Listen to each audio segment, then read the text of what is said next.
काही दिवस असेच निघून गेले. पोलीस येऊन आपले काम करून गेले. सर्व काही एक प्रकारचा अपघात होता असे त्यांनी स्पष्ट केले.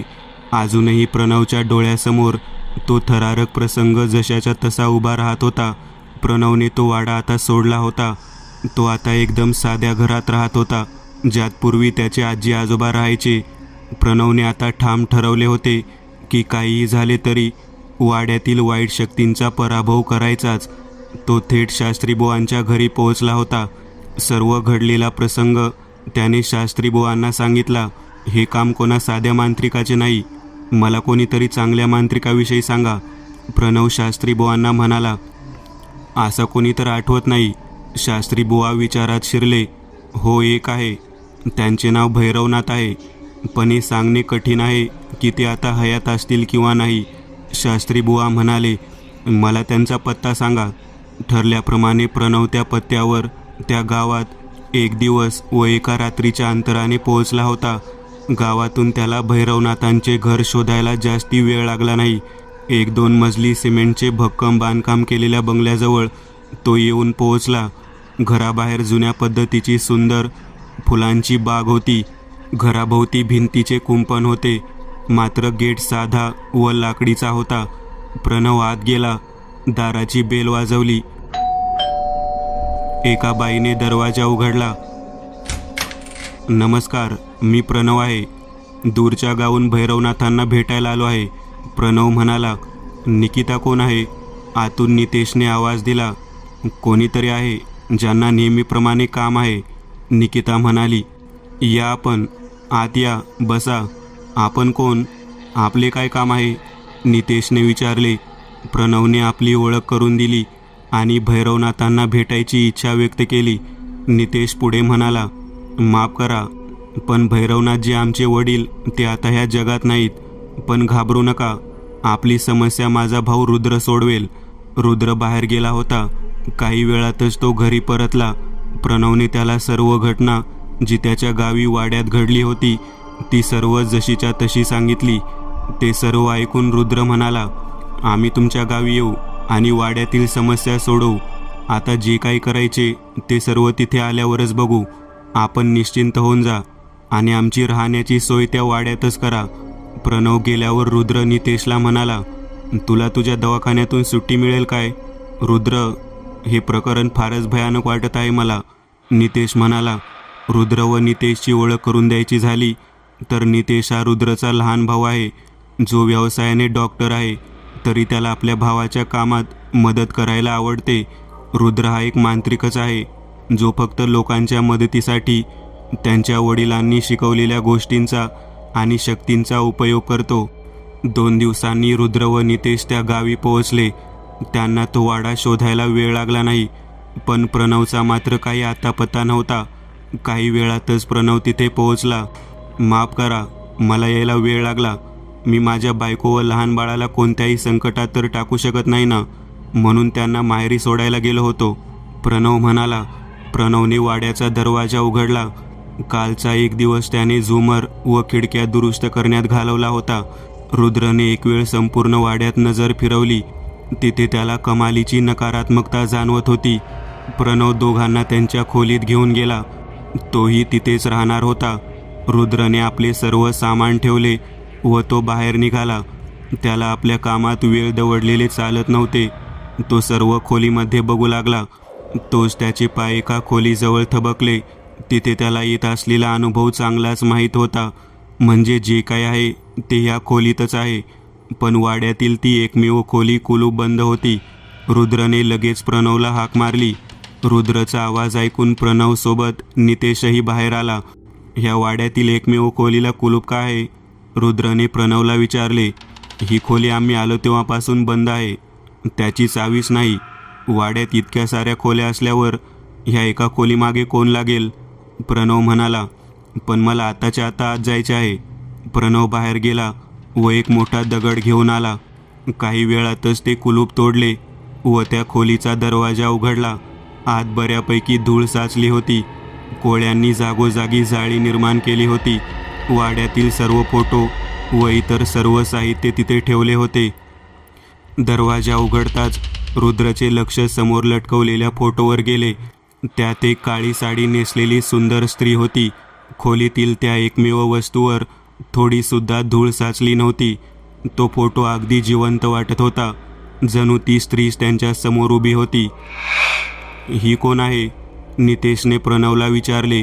त्या फोटोतील बाईकडे पाहत नितेश म्हणाला, ही बाई बहुतेक काकांची दुसरी बायको असावी. मी तिला कधी पाहिलेच नाही. प्रणव म्हणाला. का? नितेशने विचारले. प्रणवने वाड्याविषयी सर्व माहिती दोघांना सांगितली. तिथे आणखी काही फोटो होते, पाटलांच्या पहिल्या बायकोचा आणि पाटलांचा. रुद्रला तिथे फोटोशिवाय इतर कोणतीच गोष्ट सापडली नाही. शेवटी ते बाहेर पडले. प्रणव दोघांनाही घरात कुठे, काय व कसे घडले ते सांगत होता. शेवटी ते तिघेही विहिरीपाशी आले.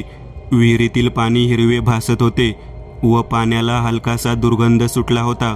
रुद्रने विहिरीतून एक बादली पाणी काढले. पाण्यात हलकेसे हिरवे शेवाळ होते व त्याला वास सुटला होता. हे पाणी तुम्ही वापरता काय? रुद्रने विचारले. नाही, हे पाणी थोडेसे खराब आहे. हे फक्त शेतीच्या कामासाठी व इतर कामासाठीच वापरतो. हे पिण्यासाठी वापरत नाही. पिण्याच्या पाण्यासाठी बोरची सुविधा आहे, प्रणव म्हणाला. रुद्रने आपल्या गळ्यातील रुद्राक्षाची एक माळ काढली व आपले डोळे बंद करून काही मंत्र उच्चारले. रुद्रने ती माळ त्या बादलीतील पाण्यात बुडवली व काही वेळातच ते पाणी स्वच्छ झाले. त्याचा वासही नाहीसा झाला. प्रणव एकदम आश्चर्यचकित झाला. हे कसे काय शक्य आहे? नितेश, आज रात्रीच्या सर्व गोष्टींचा छडा लावू. अवघड जरूर आहे, पण अशक्य असे काही नाही. चला आपण तयारी करूया, रुद्र म्हणाला. सायंकाळ सरली होती. अंधाराचे राज्य सुरू होत होते. रातकिडे आपल्या कर्कश आवाजाने अंधाराचे स्वागत करत होते. वाड्यातील सर्व दृश्य पालटले होते. दिवाणखान्यात पूजेची सर्व तयारी केली होती. रुद्रने काळ्या जादूचा प्रयोग करण्याचा विचार केला होता. घरात मृत पावलेल्या 3 अतृप्त आत्म्याचा त्यांना छडा लावायचा होता. पितळी यज्ञकुंडात रुद्रने चंदनाची लाकडे ठेवली. कुंडाच्या शेजारीच 5 बाहुल्या ठेवल्या. आपल्या भोवती व नितेश आणि प्रणवच्या भोवती रुद्रने सुरक्षा चक्र आखून घेतले. काही वेळातच रुद्रने यज्ञ पेटवला व मंत्र उच्चार करत त्यात आहुती टाकण्यास सुरुवात केली. आजूबाजूला काही काळ्या मेणबत्त्या पेटवल्या होत्या. रुद्रने आपले सर्व सामान स्वतःजवळ ठेवले होतेच. जसजसा मंत्र उच्चार वाड्यात घुमू लागला तसतसे वाड्यातील वातावरण बदलू लागले.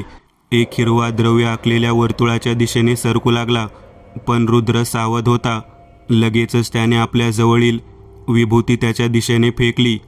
त्याबरोबर तो हिरवा द्रव्य मागे सरकला. पुढच्या क्षणी छतावरून थेंबे थेंबे हिरवा द्रव्य एका बाहुलीवर पडला आणि ती बाहुली संपूर्ण हिरव्या रंगात बदलली आणि अचानक उठून उभी राहिली. रुद्रने लगेच ती बाहुली उचलून अग्निकुंडात फेकली. एक कानठळ्या बसवणारी किंकाळी वाड्यात घुमली आणि अग्निकुंडातून हिरवा धूर बाहेर पडला. एक उग्र वास तिथे पसरला. समोरून एक लाल साडी नेसलेली स्त्री येऊन त्यांच्या समोर बसली. ती स्त्री आपल्या घोगऱ्या आवाजात म्हणाली, मला मुक्ती द्या. मी इथे अडकून पडले आहे. माझ्या नवऱ्यानेच माझा गळा दाबून खून केला होता. असे म्हणत लाल साडीतील ती स्त्री धुराच्या रूपाने एका बाहुलीत शिरली. त्याबरोबर त्या बाहुलीने लाल रंग धारण केला आणि आपोआप ती उठून उभी राहिली. रुद्रने ती उचलली व विशिष्ट मंत्र उच्चार करत ती बाहुली हवनकुंडात फेकली. रुद्र, आता सर्व काही चांगले झाले ना? नितेश म्हणाला. तोच त्याचे लक्ष समोर खाली मान घालून बसलेल्या प्रणववर गेले. रुद्रने त्याच्याकडे पाहिले. त्याच्या भोवती आखलेले रिंगण पूर्ण नव्हते. तिथे एक छोटीशी मोकळी जागा होती. क्षणात घरातील दिवे बंद झाले. वाऱ्याच्या वेगवान झुळकीने मेणबत्त्या विझवल्या आणि वातावरणात चा आवाज पसरला. एखाद्या बाईच्या पैंजनाचा आवाज येत होता. तरीही हवनकुंडातील आग पूर्वीसारखी पेटत होती आणि दोघांचेही लक्ष समोरील वर्तुळात गेले. तिथे प्रणव नव्हताच. वाचवा मला, कुणीतरी वाचवा. प्रणवचा दीनतेने ओरडण्याचा आवाज आला. आवाज वरच्या मजल्यावरून येत होता. मी जाऊन बघतो, नितेश म्हणाला. नाही, मी जातो. तू अजिबात या रिंगणातून बाहेर पडणार नाहीस, रुद्र नितेशला म्हणाला. रुद्रने आपली पिशवी गळ्यात अडकवली व आपल्या मोबाईलची टॉर्च सुरू करून तो वरच्या मजल्यावर गेला. ज्या खोलीतून प्रणवच्या ओरडण्याचा आवाज येत होता, रुद्र त्या खोलीत शिरला आणि दरवाजा आपोआप बंद झाला. एक जोरदार हसण्याचा आवाज आला आणि क्षणात विरला. रुद्र केव्हापासून गेला होता आणि ते काळजीपोटी नितेशचे काळीज धडधड करत होते. अचानक त्याच्या कानी रुद्रच्या ओरडण्याचा आवाज आला. नितेश वेगाने वरती धावला. बल्ब हलकेसे पेटत होते. ज्या खोलीतून आवाज आला, नितेश तिथे पोहोचला आणि सर्व काही शांत झाले. नितेशला आश्चर्य वाटले, पण तो पुढे सरसावला आणि जागीच थबकला. एक पाठमोरी आकृती त्याच्या समोर उभी होती. रुद्र कुठे आहे? माझा भाऊ कुठे आहे? नितेश रागाने लालबुंद झाला होता. ती आकृती फिरली आणि तिला पाहताच नितेशला धक्का बसला. तो प्रणवच होता, ज्याने आपल्या अंगावर काळी साडी नेसली होती. त्याचे संपूर्ण शरीर काळपट पडले होते. त्याने पायात विशिष्ट प्रकारचे पैंजण घातले होते. त्याने नाकात नथ खुपसली होती व तेथून अजूनही रक्त गळत होते. कानात झुमके घातले होते व त्याचे कानही रक्ताने माखले होते. त्याचे डोळे संपूर्ण पांढरे फटफटीत पडले होते व त्यात काही ठिकाणी काळे ठिपके साचले होते. रंगवलेल्या होठांवर एक विचित्र हास्य होते. नितेशने लगेच रुद्रने दिलेल्या पिशवीतून हळदी कुंकू काढले व प्रणवच्या दिशेने फेकले. ते हळदी कुंकू नेमका प्रणवच्या चेहऱ्यावर पडले आणि काळजाला थरावणारी एक किंकाळी त्याने फोडली. नितेश थेट दाराबाहेरून फेकला गेला. नितेश वेदनेने विवळत होता. तोच प्रणव तिथे करत येऊन ठेपला. आता चेहऱ्यावरील हळदी कुंकवाने त्याचे तोंड आणखीनच भयानक वाटत होते. प्रणवने नितेशच्या गळ्याला पकडून उचलले व थेट दुसऱ्या मजल्यावरून त्याला खाली लटकवले. नितेश विवळू लागला होता. रुद्रने बरेच प्रयत्न केले, पण बाहेरून बंद असलेला दरवाजा काही केल्या उघडतच नव्हता. शेवटी तो मागे सरकला व आपले डोळे बंद करून त्याने हातात दिव्य ऊर्जा निर्माण केली, जी अग्नीप्रमाणे तेजस्वी होती. पुढच्या क्षणी रुद्रने तो गोळा दरवाजाच्या दिशेने फेकला व दरवाजाचे अगदी बारीक तुकडे झाले. रुद्र धावतच बाहेर पडला आणि त्याचे लक्ष विवळत असलेल्या नितेशकडे गेले. ते अंतर बरेच होते. काय करावे आणि काय नको ह्या विचारात असतानाच रुद्रने लाल दोरा काढला व हवेत फेकला. अंतर बरेच होते, तरीही शेवटची आशा होती आणि पुढच्या क्षणी तो लाल दोरा प्रणवच्या हाताला जाऊन जखडला आणि त्याने नितेशला सोडले. नितेश वरच्या मजल्यावर खाली पडला आणि थेट दिवाणखान्यातील सोफ्यावर पडला. काही वेळ तर रुद्रचा श्वासच थांबला होता. रुद्रची तळपायाची आग मस्तकाला गेली होती. रुद्र लगेच प्रणवच्या दिशेने गेला. खाली विवळणाऱ्या प्रणवच्या एका पायाला पकडून रुद्र ओढतच त्याला खाली घेऊन आला. जवळच ठेवलेल्या बाटलीतील मंतरलेले पाणी त्याने प्रणवरूपी स्त्री पिशाच्यावर फेकले आणि ती गयावया करत विवळू लागली. सोडा मला, ती किंकाळ्या फोडू लागली. आधी तू सोड त्याला. माझ्या सहनशक्तीचा अंत नको पाऊस. तुझी हिंमत कशी झाली माझ्या भावाला हात लावण्याची? असे म्हणत पुन्हा एकदा रुद्रने मंतरलेले पाणी तिच्यावर फेकले. पुढच्या क्षणी प्रणवच्या तोंडातून एक काळा धूर बाहेर पडला व समोरील एका बाहुली समावला. रुद्रने लगेच ती बाहुली उचलून यज्ञकुंडातील अग्नीत फेकली. जोरजोरात किंकाळ्या फोडत त्या स्त्रीचा आत्मा तेथून कायमचा नाहीसा झाला. प्रणव अजूनही बेशुद्ध अवस्थेत होता. रुद्र नितेशजवळ गेला. त्याला आधार देत त्याने उठवले. ठीक आहेस ना तू? रुद्रने विचारले. तू ठीक आहेस ना? माझे तर प्राणच निघून गेले होते.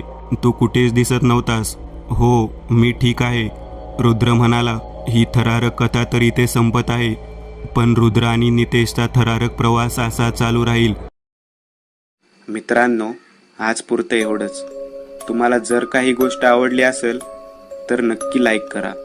तुमच्यापैकी बरेचसे जण व्हिडिओ लाईक न करताच पळून जातात, पण हा जर व्हिडिओ तुम्ही लाईक केला तर मला जरा बरं वाटेल आणि असेच भारी भारी व्हिडिओ बनवायची माझ्यात एनर्जी येईल. त्यामुळे नक्की लाईक करा. आणि अजूनही कोणी या चॅनलला सबस्क्राईब केलेलं नसाल तर लगेच सबस्क्राईब करून टाका आणि बाजूची घंटी ती मात्र दाबायला विसरू नका. देवाची घंटी आहे ती. चला तर मग पुन्हा भेटूया अशीच एक आगळी वेगळी गोष्ट घेऊन पुढच्या